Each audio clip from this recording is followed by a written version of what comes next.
Assalamualaikum warahmatullahi wabarakatuh. Alhamdulillahilladzi alafa baina qulubina fa asbahna bi ni'matihi ikhwanan mutahabbina. Asyhadu an la ilaha illallah wa asyhadu anna Muhammadan abduhu wa rasuluhu la nabiyya wa la rasula ba'dah. Rabbana la tu'akhidna in nasina aw akhtana. Rabbana wa la tahmil alaina isran kama hamaltahu ala alladhina min qablina. Rabbi zidna ilma warzuqna fahma. Amma ba'du. Hadirin hadirat jamaah salat zuhur yang dirahmati Allah Ta'ala. Pada kesempatan siang hari ini sedikit kita membahas salah satu di antara ayat-ayat Allah Subhanahu wa taala dan juga dalam hadis Nabi sallallahu alaihi wasallam. Sebagaimana yang kita mafhum dan kita maklum bahwa Allah Subhanahu wa taala mewajibkan kepada umat Islam selain daripada puasa di bulan Ramadan ini adalah juga kewajiban rukun Islam, yaitu zakat. Ya. Allah menyebut dalam Al-Quran setiap kali perintah ada sholat, di situ ada zakat. Wa aqimus sholata wa atuz zakah. Dalam ayat yang lain menggunakan kata infaq, wa mimma razaqnahum yunfikun. Ya. Nah, tentu zakat ini menjadi penting karena dengan zakat ini akan menjadi tumbuh, menjadi bersih, sebagaimana makna dari zakat itu sendiri. Zakat itu zakka yuzakki, artinya membersihkan atau mensucikan. Tazkiyatun nufus artinya pembersihan atau pensucian jiwa. Nah, sebagaimana makna zakat secara bahasa juga berarti an-nama atau an-numu, artinya tumbuh berkembang. Maka Al-Quran menyebut dengan zakat itu akan menjadi bertambahnya harta. Ya, yamhaqullahu riba wa yurbis sadaqat. Nah, kata as-sadaqat di situ termasuk di antaranya adalah zakat. Ada as-sadaqah al-wajibah dan ada as-sadaqah an-nafilah atau tatawu'iyah. Nah, zakat dengan berbagai variannya, berbagai macamnya, tentu yang paling relevan bagi kita para pegawai ya adalah tema atau pembahasan tentang zakat dari hasil gajian. Ya, bagi mereka yang punya usaha di luar gaji ya. Nah, tentu ada zakat usahanya. Ya, zakat perusahaan atau zakat mungkin kalau dia punya bisnis ya dari bisnis baik itu penjualan ataukah produksi dan seterusnya. Nah, rahimakumullah, zakat profesi dengan segala diskursus ya,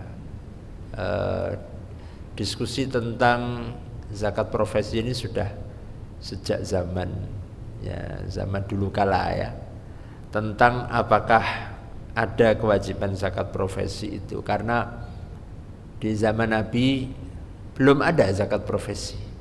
Karena pada zaman Nabi belum ada gajian, pegawai itu nggak ada zaman Nabi.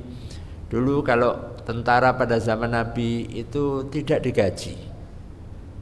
Orang yang ikut perang itu ya nggawa senjata sendiri, bawa bekal sendiri, pakai kuda sendiri, ya semuanya mandiri. Nah, kalau kemudian menang dapat rampasan namanya ghanimah, nah baru mereka dapat bagian dibagi oleh Nabi. Wa'lamu annama ghanimtum min syai'in fa anna lillahi khumusahu walirrasuli walidzil qurba wal yatama wal masakin. Ya, di surat Al-Anfal itu dijelaskan, yas'alunaka 'anil anfal qulil anfalu lillahi war rasul. Nah, maka tidak bisa dasar bahwa nek zaman Nabi ora ono njuk terus ora wajib. Nah, betapa banyak sesuatu yang pada zaman Nabi tidak ada. Nah, kalau karena di zaman Nabi tidak ada maka tidak ada hukum, maka banyak sekali yang nggak ada hukum sekarang ini. Ya, asuransi yang ora ono zaman Nabi, bank ya ora ono zaman Nabi. Nah, terus bagaimana kemudian kita menghukumi? Apakah kemudian tidak ada hukumnya? Nah, tentu ini pemahaman yang sempit ketika mengambil dalil pokoknya anggar zaman Nabi rano berarti rano. Nah, maka ulama di sini beristihad. Maka ulama itu mencoba untuk menggali hukum itu. Nah, salah satu di antara dasar atau yang dijadikan alasan kenapa ada ijtihad itu adalah untuk melihat maslahat al-masalihul mursalah, ya, apa maslahat yang didapatkan dengan hukum itu. Nah, sebagai perbandingan bahwa kalau petani ya yang panen, ya panennya itu taruhlah 1 ton ya atau 600, pasnya itu 600 sekian beras, itu dia kena zakat 10% atau 5%, ya. Nah, berapa nilainya beras 6 kuintal itu? Ya, kalau sekarang dihitung mungkin ya nggak sampai 10 juta kan berarti ya. Nah, itu kena zakat. Ya. Nah, masa yang gajinya umpamanya 100 juta setiap bulan kemudian nggak kena zakat? Alasannya karena tidak ada zakat profesi pada zaman Nabi. Yang ada adalah zakat mal. Ya, kalau hartanya itu dipakai atau disimpan kemudian telah sampai nisab 1 tahun baru dikeluarkan zakatnya. Nah, padahal petani tadi tidak nunggu 1 tahun, ya begitu panen langsung dikeluarkan zakatnya. Ya, taruhlah kita mengambil yang 5% lah ya, karena harus dialiri pakai diesel, nganggo bayar macam-macam gitu ya, tidak murni secara alamiah, natural. Nah, itu salah satu di antara taklil ya, para ulama mencoba untuk menggali hukum zakatul kasbi, kalau dalam bahasa fikihnya itu zakatul kasb. Dan bahkan ini diseminarkan atau dibahas sampai tingkat internasional. Di ulama kita, fatwa Majelis Ulama Indonesia menetapkan ada zakat profesi itu. Artinya fatwa MUI ya. MUI ini di sini siapa MUI? MUI itu ya ormas-ormas Islam yang ada di Indonesia itu ngumpul jadi satu, nah namanya MUI. Ada NU, ada Muhammadiyah, ada Al-Wasliyah, ada macam-macam. Nah, kemudian membahas tentang hukum itu. Kemudian juga fatwa Majelis Ulama negara-negara Islam se-Asia Tenggara. Nah, ini lebih luas lagi, ada Malaysia, Brunei, ya Singapura, sebagian juga ada. Ulama Singapura juga ada, itu ulama Melayu yang di sana. Sebagian Thailand juga ada, yang di Thailand Selatan itu juga banyak ulama-ulama yang mereka belajar di Al-Azhar di Madinah. Nah, mereka juga mengeluarkan fatwa tentang adanya zakat profesi atau zakat gajian, ya, pendapatan pegawai. Nah, sampai kemudian juga sampai ke tingkat internasional, yaitu adalah standar yang fikih yang dipakai internasional, yaitu IOV yang berpusat di Bahrain, dan itu seluruh keputusan fatwa dari seluruh ulama-ulama di ulama negara-negara Muslim, ya, negara-negara Islam itu dibukukan, ya, dan itu menjadi sebagian menjadi acuan di negara-negara Islam pun juga menfatwakan tentang adanya zakat profesi tersebut. Nah, maka rahimakumullah, bahwa dasar zakat profesi ini tidak perlu diragukan lagi, meskipun diakui bahwa zakat profesi ini adalah masail mukhtalaf, ya, permasalahan yang masih ada perbedaan pendapat atau diskusinya. Nah, tentu kita melihat bahwa kalau kita mencari untuk menghindari zakat itu gampang, ya, banyak cara untuk menghindari zakat. Nah, kalau cara menghindari pajak jenengan yang lebih tahu, ya. Nah, cara menghindari zakat itu juga ada caranya, ya, supaya tidak kena zakat. Malah lebih susah menghindari pajak, lebih enak menghindari zakat. Mau contohnya, ya, ini bukan untuk ditiru, ini untuk diketahui, ya. Orang bisa terlepas dari zakat, ya, karena zakat itu ada ketentuan bahwa dia harus ada nisab, ya. Oke, taruhlah nisab ini agak sulit untuk dicari, maka celah berikutnya adalah haul, yaitu 1 tahun. Begitu sebelum haul kemudian atau sebelum nisab harta itu kita belanjakan, maka nggak kena zakat. Ya, taruhlah kita mengambil nisab sekarang itu kalau diuangkan 85 gram kali berapa emas sekarang? 1,5, ya, 1,5 kali 85 gram ketemunya 130-an lah, ya, taruhlah 130 juta. Begitu kita punya uang 120 juta, sing 20 juta tukoke motor. Nah, berarti kan nggak sampai, belum nisab toh? Belum. Ataukah taruhlah nisab sudah 130, dan ini kan harus nunggu 1 tahun. Kalau belum 1 tahun maka tidak kena zakat, nggak wajib zakat. Jadi pas 30 wis meh setahun, kira-kira 11 bulan, toke 10 juta, nah, kan wis berarti wis kurang dari nisab, berarti nggak wajib. Enak juga, ya, boleh juga dipraktekkan, jangan. Artinya kalau dikeluarkan ya memang karena kebutuhan, ya. Kalau memang itu kebutuhan yang nggak bisa dihindari, ya gimana lagi. Tapi hitungannya begitu.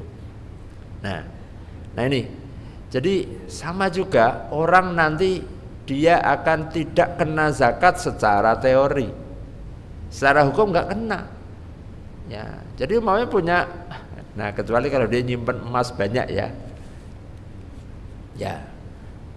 Nah ini, jadi karena di dalam Islam bahwa harta yang kayak kendaraan, kayak properti yang itu tujuannya tidak untuk diperdagangkan, itu tidak kena zakat, ya. Tanah itu nggak kena zakat. Yang kena zakat kalau hasilnya ditanami, ya, tanamannya, buahnya atau hasilnya itu yang dikeluarkan zakatnya kalau panen, ya. Umpamanya beli atau punya uang 100 miliar ya, dibikin gedung ya. Dibikin gedung ya, gedung yang kalau disewakan, nah hasil sewanya yang kena. Nah, jadi banyak cara untuk orang menghindari dengan zakat. Nah, tapi tentu Allah Subhanahu wa taala Maha tahu, dan sesungguhnya bahwa kita ini sesungguhnya yang butuh dengan zakat itu. Semakin kita ini bersihkan harta kita dengan zakat itu, maka akan semakin tumbuh harta kita itu. Ya, makanya di dalam ayat tentang kewajiban mengambil zakat itu, khudz min amwalihim shadaqatan tutahhiruhum wa tuzakkihim biha. Jadi Allah perintahkan supaya pemungut zakat, petugas zakat itu mengambil ya. Nah, sekarang zakat ini kan di self ya, kesadaran ya. Nah, dulunya itu ya kira-kira yang mirip kayak pajak gitu ya, ditagih gitu ya. Ada tagihan ya, makanya ayatnya itu khud. Nah, itu kata Allah, tutahhiruhum wa tuzakkihim biha. Ada dua hal yang disebutkan dengan zakat itu akan menjadi tathir dan tazkiyah ya, membersihkan dan mensucikan. Ini zahiran wa batinan. Nah, secara lahiriah akan mensucikan, secara batiniah juga demikian. Nah, jamaah rahimakumullah, maka zakat profesi ini kalau ketentuan Basnas itu nominalnya, saya kalau tidak salah belum update yang terakhir ya, itu mengacu kira-kira sekitar 7 yang penghasilannya berapa? Ada edarannya 6, seingat saya 6 juta sekian gitu ya.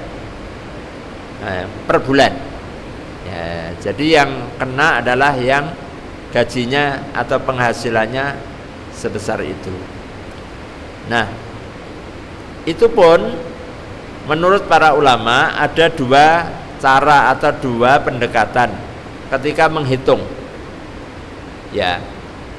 Ada yang dihitung secara net bersih, ada yang dihitung kotor bruto. Nah, maka seorang pakar zakat Prof. Safi Antonio, beliau ketika ditanya mana yang afdal atau mana yang benar di antara dua itu, net atau bruto ya, kata beliau kalau net artinya dipotong kewajiban-kewajiban yang contohnya umpamanya kayak bayar listrik, kayak kebutuhan pokok yang itu tidak bisa dihindari, maka itu sah ya. Tapi kalau kotor, dihitung secara kotor, maka itu afdal. Nah, tinggal pilih yang mana, pilih yang sah atau yang afdal, maka dua-duanya boleh. Nah, jadi itu adalah pilihan, menurut saya itu bijaksana. Bagi yang isih rodok eman-eman, ya nganggo pendapat yang net aja ngitungnya ya. Bagi yang imannya sing wis rodok kuat, ya ngitungnya pakai bruto, pakai yang kotor. Nah, nanti rahimakumullah, kita harus meyakini bahwa ibadah yang menjadikan Allah ridho dan menjadikan manusia senang ya. Jadi kalau kita ini sholat itu dimensinya satu ya, kita dengan Allah saja. Tapi kalau zakat ini dua ya, yang ridho tidak hanya Allah, tapi ada kanan kita, manusia di sekitar kita ini akan ridho. Dan tidak hanya itu, disebabkan zakat ini menjadikan alam semesta ini juga ridho dengan kita. Kenapa banyak banjir, banyak tanah longsor? Karena kata Nabi, karena para orang-orang yang wajib zakat dia menahan zakatnya. Nah, artinya alam pun itu berpengaruh dengan zakat. Ketika Rasulullah SAW ada orang yang datang, ya Rasulullah, harta binasa semuanya. Kenapa? Kekeringan. Ya, Nabi mengatakan tidak ada yang menyebabkan hujan itu ditahan, langit itu menahan hujan kecuali karena orang-orang kaya menahan zakatnya. Nah, jadi ternyata bahwa alam semesta di sekitar kita ini ya, perubahan cuaca macam-macam itu ya ternyata ada kaitannya juga dengan menahan zakat ini ya. Nah, maka insya Allah jikalau kemudian semua orang yang sudah mestinya berkewajiban itu melaksanakan, maka alam ini juga akan memberikan reaksi yang positif, akan memberikan keberkahannya kepada kita ya. Nah, tanaman-tanaman akan memberikan hasilnya. Kalau kemudian kita sering mendengar petani, oh ini pada puso, pada rusak, pada tidak mengeluarkan ini, ya boleh jadi salah satunya di antaranya adalah keberkahannya dicabut oleh Allah Ta'ala. Nah, tapi ketika kemudian semua orang dengan kesadaran, keikhlasan itu, maka Allah akan bukakan pintu-pintu rezeki ini. Nah, itu baru dari bawahnya ya. Nah, nanti Masya Allah kita berharap nanti akan ada blok-blok yang lain. Ada blok Cepu, blok Masela, blok ini nanti akan ada gunung-gunung emas yang lain. Yang ternyata oh di sana ditemukan cadangan. Nah, kita ini kan masih banyak yang belum kita eksplor gitu ya. Nah, Masya Allah. Nah, inilah keberkahan, salah satunya adalah karena zakat yang dikeluarkan oleh mereka-mereka yang oleh Allah titipkan harta untuk disalurkan kepada yang berhak. Nah, masyaallah muslimin rahimakumullah, maka saya kira momentum bulan Ramadan ini adalah waktu yang sangat tepat untuk kita paling tidak diri kita ya, kita menghitung semuanya, kita hitung sendiri, kita tidak dioyak-oyak oleh Basnas, tidak dioyak-oyak. Beda dengan kalau pajak kan kudu dioyak ya, dikejar-kejar gitu ya. Nah, kalau zakat tidak ada yang ngoyak, tidak ada malaikat yang tugasnya mengoyak-oyak wajib zakat, nggak ada. Ya, sing suwe ra bayar zakat ke ya aman-aman wae, ya seger-seger wae, ya ora lara gitu ya. Nah, tidak ada, itu betul-betul semua kembali kepada kesadaran diri masing-masing. Nah, insya Allah di bulan Ramadan sering digunakan atau momentum untuk mengeluarkan zakat karena mengambil waktu. Meskipun orang mengeluarkan zakat itu tidak harus nunggu Ramadan ya. Jadi kalau ada yang orang yang mestinya kemarin Sya'ban dia sudah keluar, harus dikeluarkan, tapi dia undurkan di pasca Ramadan, atau mungkin dia kalau dihitung setahun itu nanti masih Zulhijjah ya, tapi dimajukan Ramadan sudah dikeluarkan karena untuk tabarruk bil waktu ya, mengambil barokah dari waktu. Nah, mudah-mudahan di bulan Ramadan ini dengan kita berzakat bagi yang sudah nisab, yang wajib, maupun yang bersedekah, berinfak bagi yang belum berkewajiban atau belum nisab, insya Allah kedua-duanya mendapatkan kebaikan dan keberkahan. Wallahu a'lam bishawab. Barangkali ada pertanyaan atau diskusi, kita buka kalau ada. Monggo, bersilakan.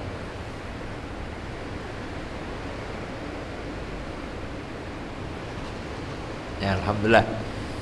Tidak ada. Bapak Ibu sekalian yang dirahmati Allah Subhanahu wa taala, satu ayat dari perintah zakat itu adalah washolli alaihim inna sholataka sakanul lahum.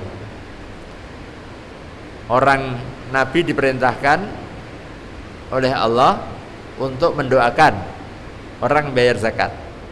Ya, khudh min amwalihim shadaqatan tutahhiruhum wa tuzakkihim biha wa shalli alaihim. Dan doakanlah, sholli itu salawat artinya doa. Dan doakanlah untuk mereka, kebaikan untuk mereka. Inna salataka sakanul lahum. Doamu itu akan menjadi sakinah, ketenangan bagi mereka. Nah, jadi di ayat ini menunjukkan bahwa orang-orang yang berzakat itu akan diberikan ketenangan, sakinah di dalam kehidupannya insyaallah taala. Nah, mudah-mudahan kita semuanya mendapatkan sakinah, ya, as-sakan. Ya, tentu sakinah fid dunya wal akhirah itu yang kita harapkan. Aqulu qouli hadza, mari kita akhiri dengan doa kafaratul majlis. Subhanakallahumma bihamdik asyhadu an la ilaha illa anta astaghfiruka wa atubu ilaik. Assalamualaikum warahmatullahi wabarakatuh.